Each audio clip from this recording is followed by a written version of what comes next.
All right, we'll get into this weather forecast in just a minute, but first we're going to go live to Dan McLaughlin. He's with the folks at CAL FIRE. Morning, Danny.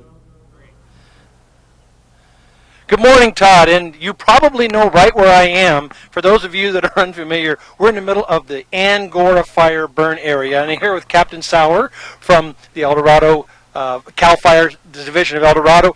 This was one of the most devastating fires we've ever had. What people don't realize, we're actually standing in the middle of a housing development, and that's what happened behind us. Exactly, Danny. We're here to talk about the lessons learned from the Angora fire, which we're going to be right up on our 9th anniversary coming up here in a few weeks. And I think for me, one of the primary lessons was defensible space, obviously. Can you expand on that? Absolutely. It's really important. We noticed in the Angora fire, and over 250 houses were destroyed in that fire, but a lot of houses were destroyed because they didn't have the proper defensible space. We had pine needles around houses. We had pine needles in the roof gutters. We had pine needles in the eaves of the roofs, plus the construction of the house. And when I'm doing inspections for the homes, and we do 4291, California Public Resources Code, 4291 inspections every year, the whole idea is to try and make the whole neighborhood a lot safer, okay? A lot more fire resistant. And that means I tell everybody, start with the house. Start with the house and work your way out. And that means the construction of the house. If you're building a new home, make sure that you're constructing with fire-resistant materials if possible.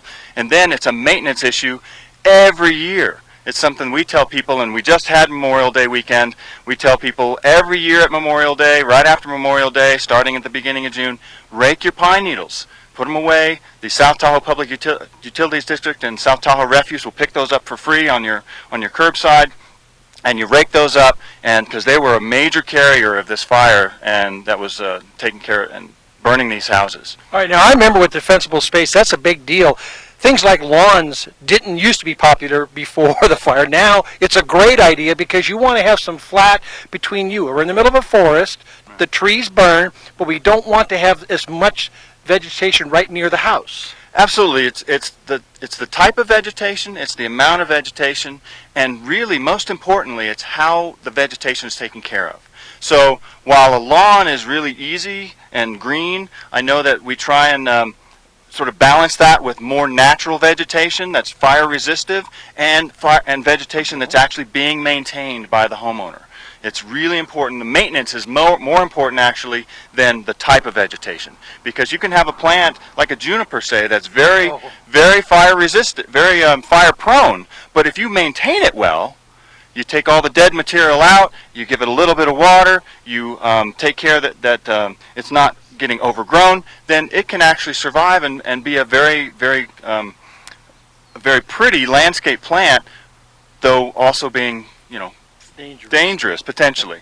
All right, I just want to make sure everybody understands we are going into the very dangerous fire season because of the dryness of the several winters, and this is something we're going to be talking about the rest of the time. This is more dangerous than people realize. Absolutely, Danny, and I live in Tahoe. I work for CAL FIRE Amador El Dorado unit, but I'm in Tahoe all the time. I've been in Tahoe for almost 30 years now. This is one of the driest winters I have ever seen. We're in our 4th year of drought now. I know we've been getting these great little storms every week. We get a little bit of rain, and then we get dry, and then we get a little bit of rain. We just had a really nice day of rain a couple days ago.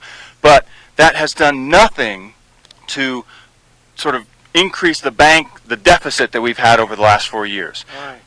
Well, we're going to be talking more about that. We're going to be spending some more time with Captain Sauer here, talking about how we can keep this place from burning down because it's a very dangerous time. In the meantime, we're going to go to the hottest host that I know, Mr. Todd Offenbacher. The hottest host that he knows? God.